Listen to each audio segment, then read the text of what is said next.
Vous êtes de plus en plus nombreux à nous suivre et à participer à l'évolution de la chaîne Afrique N24, et sincèrement nous tenions à vous en remercier. Nous lisons tous vos commentaires qui enrichissent le débat et vraiment nous vous demandons de nous soutenir, en aimant les vidéos pour une large diffusion, et pour continuer à avoir une ligne éditoriale indépendante, et vous proposer de nouvelles émissions toujours de plus en plus enrichissantes. Ne restons pas passifs, soyons actifs. Merci et à bientôt. Bonjour l'Afrique, bonjour le Togo, bonjour les amis. Nous sommes au dimanche 11 juin 2023. Les amis, nous allons parler des mesures que le RPT uni a entrepris depuis quelques années quand il s'agit de faire des meetings, surtout si ces meetings sont de l'opposition ou de la société civile. D'abord, on a vu notre cher ami Fovi Katakou se plaindre que toutes les fois qu'il voulait organiser un meeting, à la dernière minute, le meeting était refusé, soit par un commissaire, soit par un préfet. Dans le même registre, des partis politiques aussi se sont plaints, qu'il s'agisse de la dynamique Monseigneur Podjoro ou des FDR de Maître Dodji Apevon. La rhétorique est la même. Quand on veut organiser un meeting, quand on veut organiser une marche, tout nous est refusé. Ce qui me rend, moi, un peu perplexe est que la plupart de ceux-là qui se sont assis sur les élections de 2020 sont aussi les mêmes qui disent qu'on leur refuse leurs droits, ne serait-ce que citoyens, le droit de manifester, le droit de parler, le droit de mener des activités politiques. Ils sont étonnés, surtout quand c'est Dodji Apevon. Je me pose un peu la question de savoir si l'immense avocat qu'il est ne savait pas qu'en dictature, on ne joue pas d'abord au malin pour ensuite vouloir la combattre. 2020, ce n'est pas 10 ans en arrière. 2020, c'est 3 ans seulement. On a vu ce que tous les partis politiques au Togo ont posé comme acte. ANC, FDR, PSR, ADI, plus loin même, le PNP de Tiki Achadam. C'est-à-dire, comme un seul homme, ils se sont mobilisés à détruire les acquis démocratiques de leurs confrères. Comme un seul homme, ils l'ont combattu. Après qu'ils aient fini de le combattre, ils disent qu'ils vont asseoir maintenant la démocratie, la vraie. Fin de course, la dictature est en train de broyer tout le monde sur son chemin. Et pourtant, Gilbert Bawara nous l'avait bien dit. Au lendemain des secousses du 19 août 2017, Gilbert Bawara est sorti et a dit ce qui s'est passé là, ça ne se passera plus jamais au Togo. J'ai, lors d'une interview, posé la question au professeur Gougi. Il a minimisé ça. Soit dit en passant que Gilbert Bawara est un mortel. Il n'a pas commenté des arguments de quelqu'un qui peut se lever un matin et jusqu'au soir, bon, ça n'est fini pour lui. Et pourtant, moi je m'attendais qu'il me donne des réponses où l'on va retrouver les mesures que lui, homme politique, veut bien prendre pour contrecarrer ce que Gilbert Bawara avait lancé. Et pourtant, le RPT a toujours fonctionné comme des djihadistes. Parce que les djihadistes, ce qu'ils vont faire, ils vous l'annoncent toujours. S'ils vont frapper Paris, ils vous l'annonceront. Et quand ils frappent, ils vous disent que c'est nous. Ils revendiquent même. C'est comme ça fonctionne le RPT UNIR. Ils fonctionnent comme des djihadistes. Ce qu'ils vont faire, ils ne s'en cachent pas. C'est mieux, c'est un parti qui utilise les petits éléments que nous utilisions dans le temps quand on était petit. Et curieusement, ces éléments-là marchent, ces tactiques-là marchent. Pour ceux qui ont eu à jouer au football, ils peuvent raconter ou reconnaître ce que je dis. Toutes les fois qu'on avait match et qu'on savait que l'adversaire était bien meilleur, jouait mieux que nous, on avait une philosophie là. On se retrouvait et puis on se dit, aujourd'hui, nous allons jouer Jackass. Moi, j'ai fait Sokodé. Sokodé, c'était la fourmilière de toutes les jeunes pousses du football. Sokodé, entre 80 et 90. D'abord, ça commence autour de 78 jusqu'à 90, 91. C'était une fourmilière, c'est-à-dire les meilleurs talents de football sortaient du coin de Sokodé. Donc, quand on voulait jouer, on se dit, bon, aujourd'hui, avec l'équipe là, on va jouer Jackass. Jackass consiste à ne pas jouer un vrai football, un vrai jeu. À peine vous voyez l'adversaire en possession de la balle et vous venez vous tirer la balle dans tous les sens. Il vous arrive de les blesser, de les casser les pieds, tout ça là. Et vous êtes content. Au fait, ce n'est pas un jeu. Vous tirez les choses en désordre. Soit vous faites match nul et parfois même vous avez l'avantage de les marquer un but. Et les meilleurs comme ça, les meilleurs, pardon, deviennent les vaincus, quoi. C'est la même tactique. Le RPT uni fait à tout le peuple togolais par le truchement de l'opposition. Quand 2 ou 3 opposants veulent se réunir, ils viennent, ils cassent tout. Ils vous empêchent même de vous réunir. À la limite, ils vous ridiculisent, comme ils ont eu à ridiculiser la DMK, parfois avec des meetings. C'est Jackass, ils vous font cette stratégie-là, Jackass.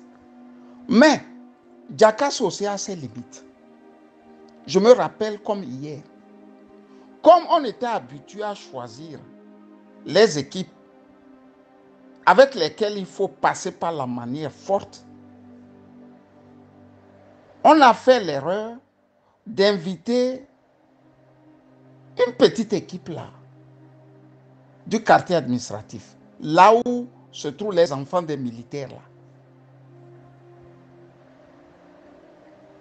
Ce jour, on s'est rencontrés au terrain de Bariki, je me rappelle, au CG de Bariki. Le CG est collé au lycée moderne de Sokodé là. On s'est rencontrés sur le truc là, sur le terrain. On pensait qu'on va jouer un bon jeu. Et les enfants des militaires, puisque le quartier administratif, c'est le camp de gendarmerie et comment dirais-je, les, les, le camp des gardiens sires et autres là. Les enfants regroupés là. Vous savez, ils ont les mêmes allures sur le plan brutalité. Ils sont venus, ils nous ont cassé les pieds proprement, ils sont repartis. C'est depuis ce jour qu'on a compris que Diakas ne marche pas tout le temps. Est-ce que nous, opposants, on a pensé donner au RPT Unir les coups qu'ils nous donnent en retour? Non, on ne le fait pas. On veut faire la manière propre. Vous voyez quelqu'un de fondamentalement brutal et vous vous amenez les valeurs démocratiques. Il faut être un opposant togolais quand même. Ils le font depuis 2018. Moins de choses, vous vous réunissez à 2, à 3, à 4, ils viennent, ils font Diakas, ils vous cassent les pieds, ils vous tuent, ils vous mettent en exil. L'occasion rêvée arrive en 2020. Vous refusez de vous joindre. Il prend un seul morceau et il broie. Le RPT Uni prend la DMK broie. Et comme si cela ne suffisait pas, pousse les champions de la DMK, dont Monseigneur Kodjourou et le docteur Agboyome Kodjo, à prendre le chemin de l'exil. Et vous qui êtes restés au pays, vous vous dites, comme les deux là ne sont pas là, maintenant, c'est maintenant que va commencer le vrai jeu démocratique. On est en train de vous mettre dans la même sauce et vous vous plaignez. Et vous vous plaignez. Les David Doucet qui représentent la société civile sont des gens qui représentent aussi l'ANC. Une fois que la DMK était passée, ils ne voulaient pas entendre qu'à côté quelqu'un a gagné aux élections. Dodi Apevon, pareil. Je ne parlerai pas du professeur Gougué ou du professeur Wolou comme de Jean-Pierre Fabre, qui voulait même avoir Agboyome Kodjo sur le bûcher. Il faut le pendre. Son crime là, c'est d'avoir battu à plat de couture Faure Gnassingbé. Il ne s'en prenait plus à... Oh non, c'est hallucinant quoi. Non, après que ces derniers-là soient partis en exil et que le terrain est bien là, ben labourer-le, on va voir. Ils sont incapables de labourer le terrain. Et ils sont les premiers à dire, ah, on veut faire un meeting, on nous refuse. Quand on veut faire un meeting, on nous refuse. Dodi Apevon, il croit vraiment raisonner avec un gros communiqué. J'étais où? J'attendais quoi? C'est les policiers qui sont arrivés. Tu ne savais pas ça, Dodi? Si Kabani maman. Agni Black Balumbe Mbambane Ankinsiri. Tu ne savais pas? Tu ne savais pas quand on finit de tabasser l'autre là, c'est ton tour. Vous avez quelqu'un de fondamentalement méchant à la maison. Quand il tape chaque jour quelqu'un, vous êtes là, vous regardez là. Quand il finit, l'autre est parti ou bien bon, il a tapé jusqu'à mort. C'est votre tour, non? Il faut que vous passiez aussi à la trappe, non? Mais le Togolais, vraiment, ce peuple-là, chaque peuple mérite ses dirigeants, au fait. On ne le dira jamais assez. Nous vous méritons aussi. Le raisonnement que vous avez, nous vous méritons. Nous vous méritons, chers opposants. Vous êtes là, vous vous grattez les cheveux maintenant. Vous vous grattez les cheveux tout le temps. Comme si vous ne saviez pas ce que vous avez fait. Vous êtes à la base. Il faut assumer. Le RPT va vous jacasser comme ça. Ils vont vous jacasser. Quand vous allez vous retrouver 2 à 3 là, ils vont envoyer leur loubar là, les zébrus rouges, ils vont vous tabasser. Vous ne pourrez rien faire. Parce que vous avez montré que jamais vous n'étiez prêt à accepter la victoire d'un sur un autre. Et pourtant, si vous êtes des lecteurs de Goscinny avec les frères Dalton, il y a des séries dans lesquelles les frères Dalton, pourtant des grands bandits de l'Ouest états-unien là-bas, gagnent aux élections. Et le peuple doit se soumettre à eux. Les 4 bandits là, que composent les frères Dalton là, Joe Williams et ses frères là, ils arrivent qu'il y a élection. Et puis bon, le peuple américain dit bon, ils ont gagné. Parce que tout le monde se dit bon, on va les élire. Quand quelqu'un rentre dans l'isoloir, il dit bon, c'est des bandits, ben, moi, je vais les voter. Il met le truc dans l'isoloir. Ne sachant pas que les autres aussi sont en train de se dire les mêmes choses. Pensant que bon, quand on met, qu'il est le seul à les avoir votés. À la fin, quand on compte, c'est les bandits qui ont gagné. Le peuple américain accepte ça. Mais chez nous, au Togo, on n'accepte pas ça. On commence par te ressasser.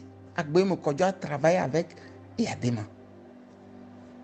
Afro Jardin, c'était lui. Il a des milliards. Alors que celui-là, qui est au pouvoir,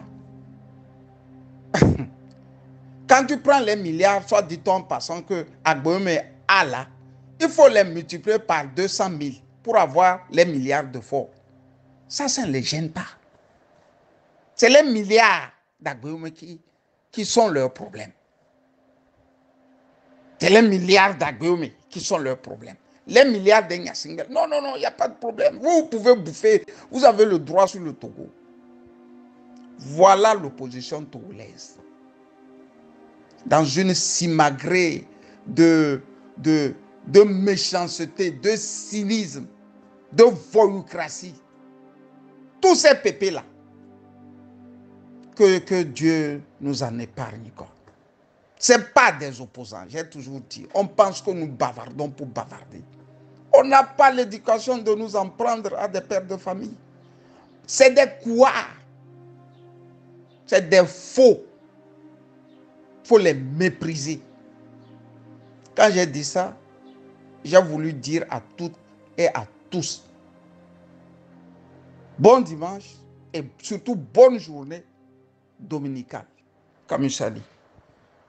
Vous êtes de plus en plus nombreux à nous suivre sur Afrique N24, et vraiment nous tenions à vous en remercier. Nous lisons tous vos commentaires qui enrichissent le débat et vraiment nous vous demandons de nous soutenir pour continuer à avoir cette ligne éditoriale indépendante, et vous proposer des émissions toujours de plus en plus enrichissantes. Merci et à bientôt. Likez la vidéo si ce n'est pas déjà fait. Laissez aussi votre point de vue en commentaire. Abonnez-vous et cliquez aussi sur la petite cloche de notification pour ne rien rater de nos prochaines vidéos. N'oubliez pas de partager aussi la vidéo et de la liker.